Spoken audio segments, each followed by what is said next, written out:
প্রিয় দর্শক, দেখেন আমার হাতে একটা পালসার UG3-র ইঞ্জিনের মেন পার্ট আছে।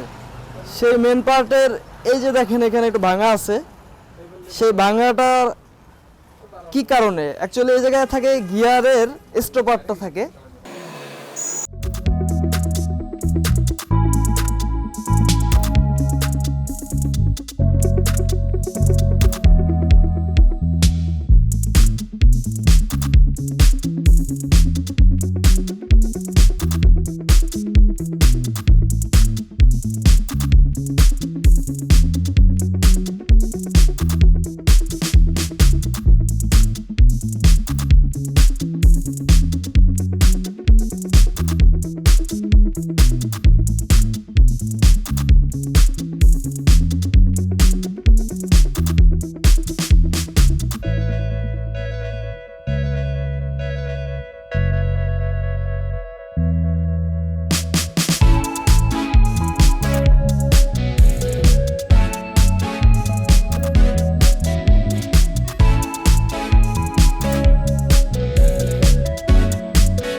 প্রিয় দর্শক, দেখেন আমার হাতে একটা পালসার UG3-র ইঞ্জিনের মেন পার্ট আছে।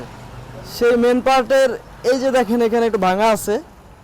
সেই ভাঙাটার কি কারণে? অ্যাকচুয়ালি এই জায়গায় থাকে গিয়ারের স্টপারটা থাকে। সেই স্টপারটা আপনার যখন গিয়ার ফালান তখন স্টপারটা উঠবে নামবে। তো অনেক সময় ক্লাসের কারণে গাড়ির গিয়ার শক্ত হয়ে যায়।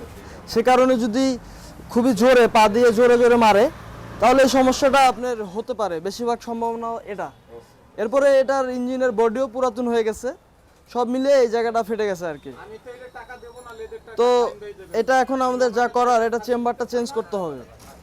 যদি আমরা নাই পাই একেবারে, সেক্ষেত্রে ঝালামালা করতে হবে আর কি, কিছু করার নাই। এটা কি রিপেয়ার করা যাবে? এটা হ্যাঁ, রিপেয়ার করা যাবে। এটা খুব বেশি প্রবলেম হয় নাই, তবে এই যে সাইডগুলোতে ঝালা করে দিলে ঠিক হয়ে যাবে ইনশাল্লাহ। এর জন্য মানে এটা যে না ভাঙে এর জন্য কি করবে? এর জন্য আপনার সবসময় গিয়ারের কথাটা মাথায় রাখতে হবে, যে গিয়ার যদি জাম পড়ে আর আপনি যদি ইচ্ছা মতো জোর করে মারেন তাহলে অবশ্যই ভেঙে যাবে। তো গিয়ারের প্রবলেমই যখন করবে তখনই আপনি চেক করে নিতে হবে ভাইয়া কেন সমস্যাটা হচ্ছে, তাহলে আশা করা যায় এরকম ধরনের ফাটা বা এরকম ধরনের কোনো প্রবলেম হবে না।